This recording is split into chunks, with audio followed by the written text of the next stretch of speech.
Welcome to the 5-Minute Prime Podcast. Quick, actionable tips to master personal finance and real estate investing. In just 5 minutes a day, we'll help you build wealth and achieve financial freedom. Hey, Prime investors, Martin Maxwell here, and welcome back to the 5-Minute Prime Podcast. All right, we've spent a lot of time exploring creative ways to build wealth here at home. We've talked about everything from the cash flow machine of self-storage to the powerful strategy of becoming a lien lord by investing in notes. The theme has been clear: finding assets that build resilience. But what if the next step in building a truly resilient portfolio isn't in your state or even in this country? What if your next great deal is in Portugal, Mexico, or even Japan?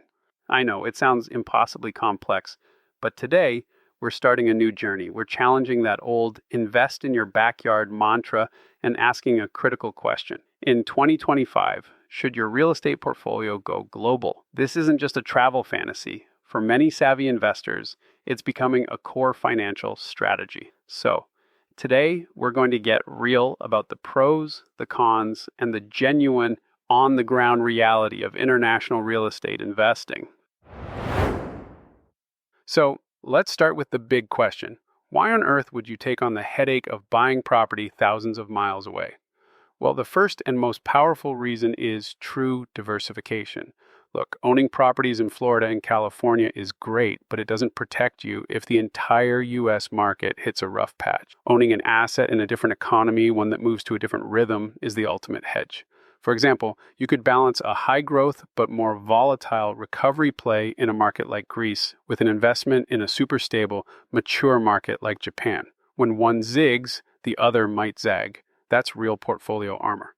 The second reason is the hunt for higher yields. Let's be honest, finding a deal in the U.S. that produces strong positive cash flow from day one is getting harder and harder. But when you look abroad, the numbers can be staggering. We're seeing data from markets like Colombia, with its booming digital nomad scene, or the tax-free haven of Dubai, where gross rental yields of 7 to 10% are not uncommon. That's a level of cash flow that's very difficult to find in most major American cities today.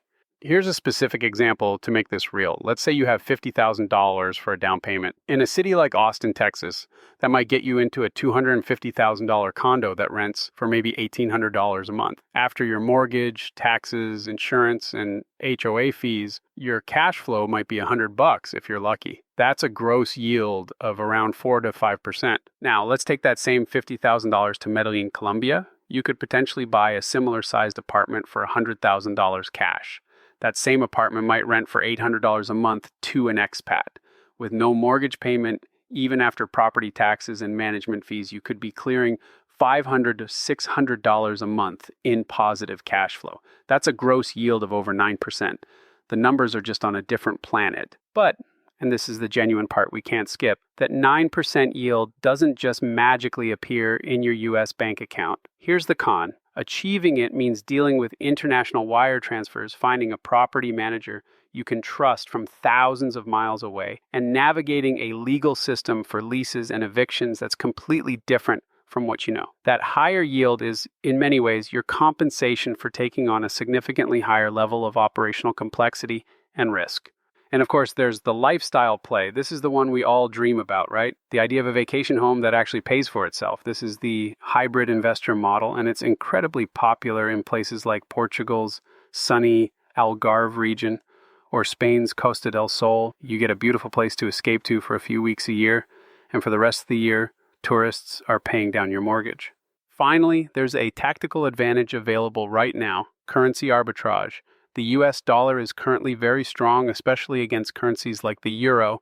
That means you're essentially buying property in places like Spain and Portugal on sale. And it's even more dramatic in Japan, where the yen is at a multi-decade low. This presents a unique, time-sensitive window to enter a major world economy at a significant discount. Okay, that all sounds fantastic, but I want to be very genuine here. International investing is not all 5-star reviews and easy money. It comes with a very real set of headaches, and if you're not prepared for them, you can get burned. First, complexity is real. I was talking to an investor recently who spent 6 months just trying to get a tax ID number in a European country so he could open a bank account. The bureaucracy is not a joke. This isn't like buying a duplex in Ohio. In Mexico, for example, if you want to buy property near the coast, you'll have to use a special bank trust called a fideicomiso. Second, financing is a major hurdle. For the most part, you can forget about walking into a foreign bank and getting a 30-year fixed mortgage like you would here. For non-residents, it's often incredibly difficult. That's why markets like Mexico and Colombia are effectively cash-only markets for most Americans. This is a huge barrier to entry if you're not sitting on a large pile of liquid capital.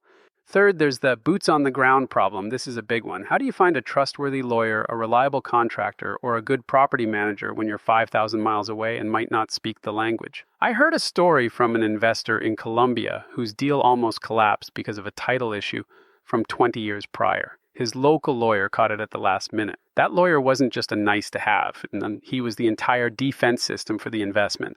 Building that team beyond the international core four is absolutely critical. And finally, tax headaches are guaranteed. Let me be as clear as I can be on this. The IRS will get its share. As a U.S. citizen, you are taxed on your worldwide income. Period. It doesn't matter if you're making money in tax-free Dubai or high-tax Spain, you have a reporting obligation to the U.S. government. Ignoring this is the single biggest and most costly mistake American investors make. We'll touch on things like FBAR and FATCA reporting, but the bottom line is a good CPA who understands expat tax issues is non-negotiable. So, where does that leave us? International real estate presents this incredible duality. On one hand, you have the potential for higher yields, true diversification, and amazing lifestyle benefits. On the other hand, you have complexity, financing hurdles, and risks you just don't face at home.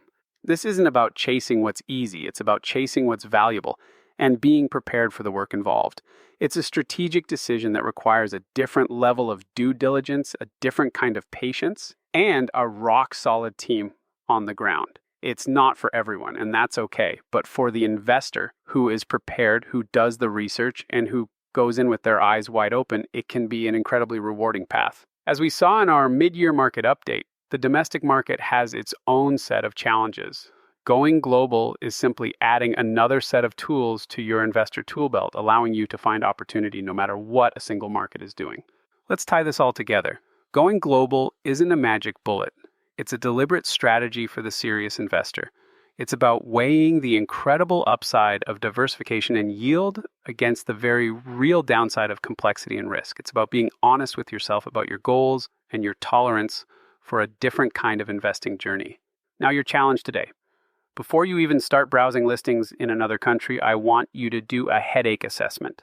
Seriously, on a scale of 1 to 10, how willing are you to deal with complex paperwork, time zone differences, potential language barriers, and finding and managing a team from afar? Write down that number. Your answer will tell you if you're truly ready to start this journey. Thanks for tuning in. I'm Martin Maxwell. Keep learning, stay strategic, and keep building one smart move at a time.